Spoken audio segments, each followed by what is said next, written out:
to a great gorgeous Jordan. Very classy, the maker of champions. The giant WrestleMania. I'm so sick of these people. You know, I'm the tribal chief around here. Yeah, you see me, the tribal chief. That's right. I got that thing on me. I got that stick. I got that tool. I'm packing. You must be some kind of a dumbass. And I will never retire. You know, this aggression will not stand there. Now get that garbage out of here. It doesn't matter what you think. It's still real to me, damn it.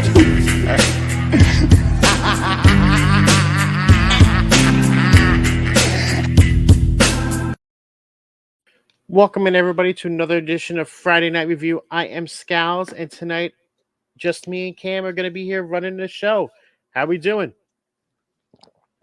Pretty good, man. You know, I thought this was a really, really good episode of Smackdown. Like I said, they really focused on WrestleMania tonight and really building towards that. So it was a really good episode of Smackdown, I thought. Yeah, I mean, I only saw bits and pieces of it, but from what I saw, the show was really well put together. There was a lot going on. They furthered a lot of things. They got the tag title match somewhat set up. They've added two more teams to it. So we'll touch base on all that throughout the show. But we got to start off with the main attraction. The man who opened the show and had a concert in Memphis. Yes. The Rock brought back the Rock concert. And man, this shit was fire. Tonight was great. I don't know what you thought about it, but I just loved everything he did on this. Well, first I got to start off with just his entrance and his entrance music. You know, week by week, you know, he adds a little something more each time. You know, weeks ago it was, if you notice, the Brahma Bull on the Jumbotron, Titantron, whatever they call it. Thank you for the sub Swagums. It originally it had blue eyes, but ever since this heel run that he's been on now, it's red eyes. So it was that. Then it was the lightning thing from last week. Now I like it because it's like it's basically a mashup of his current theme and like his Hollywood heel theme. Mhm. So that's a really good mixture right there. And it didn't happen until he started walking. Like the theme changed and then he walked. Like, okay, now I can come in because the Hollywood Rock is back. Yeah. Like, so. And when I saw that entrance last week with that lightning bolt, like, it's just an awesome spot. Like, but you know what bothers me about this? Is if they could do this for him, why the fuck does everybody else get generic Tron things? That's what bothers me the most. It just plays. I guess it just plays into his whole, you know, boss gimmick, right? He gets what he wants. Yeah, I know, but if they did things like that for everybody on the roster, oh, it'd be great. It would make them stand out more than just generic Tron entrances and stuff. Yeah, like that was what made the Attitude Era great. Was all the different Tron entrances. You had Mick Foley with the car crash. Then you had the Miz flying over Hollywood.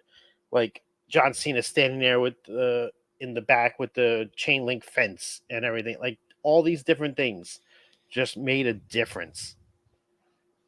Absolutely. I mean, like I said, I've been saying that as well. I mean, not even just with the Trons. Like I said, they just need better themes all across the board.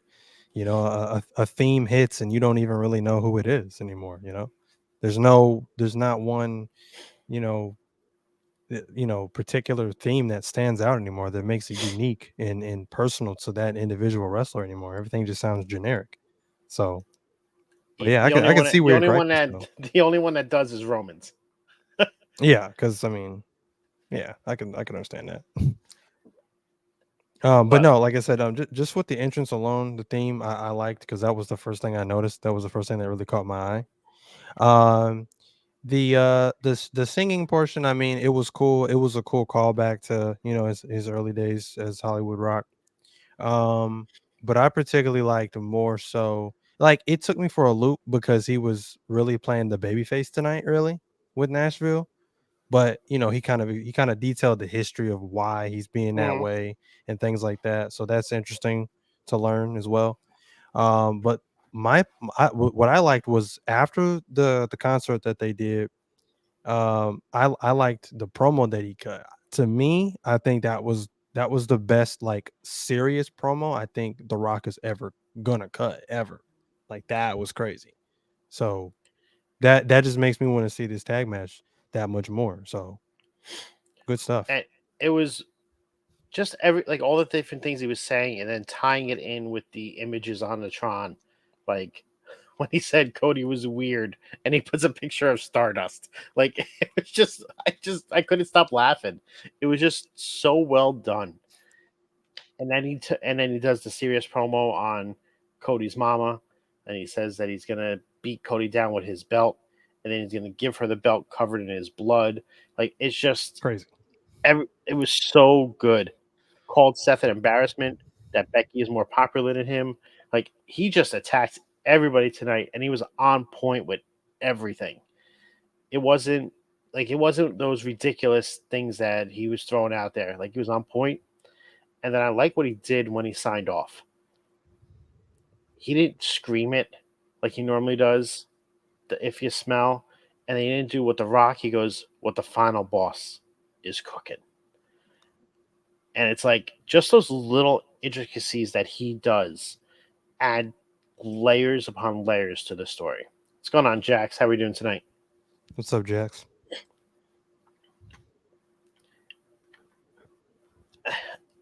I don't know. Like this whole thing, it just has me thinking what's going to happen. Like, obviously, Rock and Roman win night one. I don't think there's any other way to go about it because they keep talking about the bloodline rules for the match the next night. I don't think there's any way they get out of doing that now that they've keep mentioning it.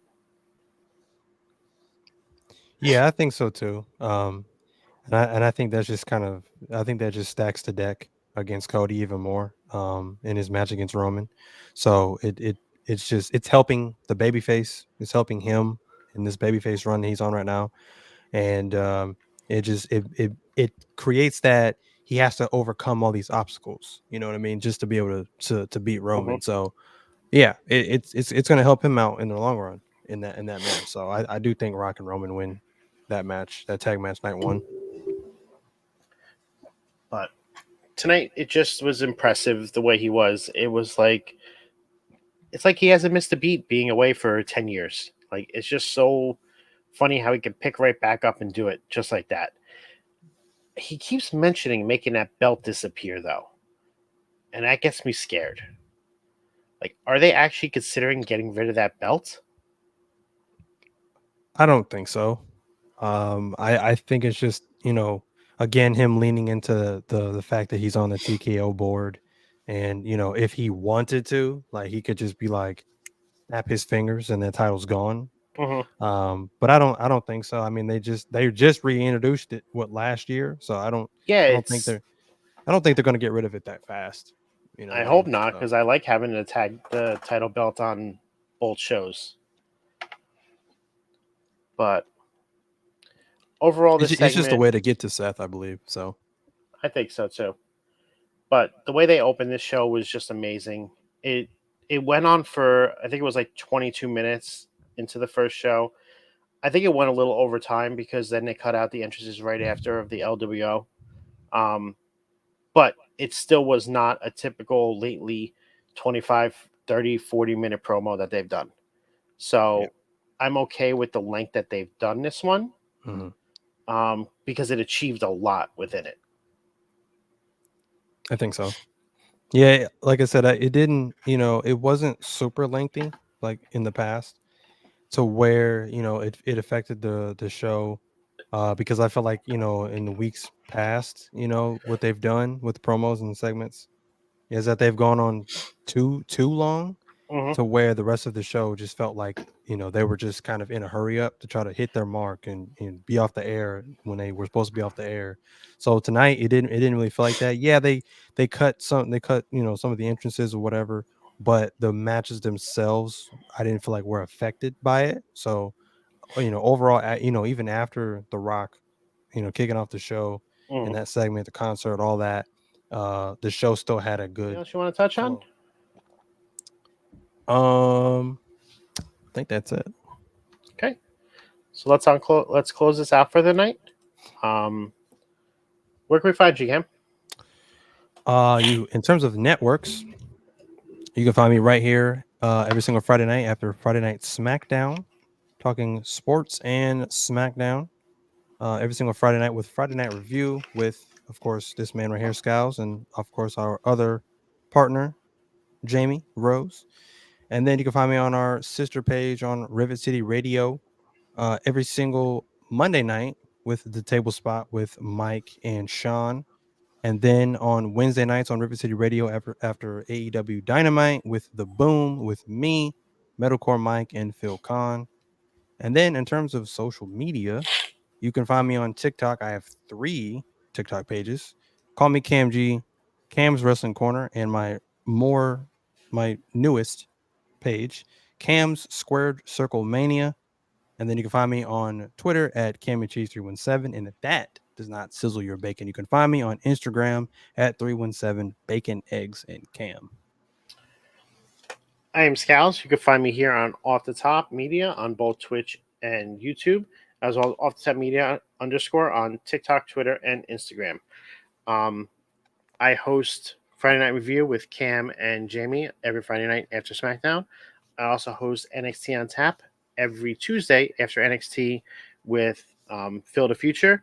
And right now we are rotating guests while Jax is doing some personal stuff. So next week, look forward to having Will Gray on our show to discuss NXT.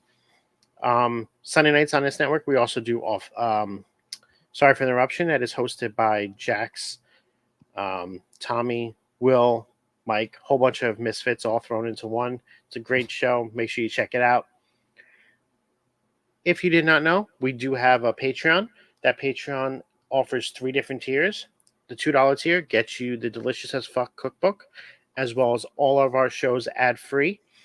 And then the $5 tier gets you both of those, and then you get exclusive shows that are being added, as well as exclusive content, articles, different things. And then the that also includes the after parties. So anytime there's a show, some of the shows will do an after party afterwards and continue recording after that. You'll get to see that. And then the $10 tier gets you into the Discord on a special role to get a special channel to where you can discuss and talk to all of the hosts, as well as getting the monthly viewing with Will and Jax as they watch a movie together. So it's great. Make sure you check it out. They are doing a giveaway starting April 1st. We'll be doing a giveaway.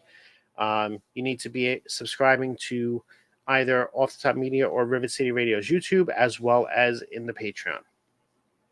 Want to thank everybody for coming out tonight. We'll catch y'all soon, and we hope to see you back. Have a great evening.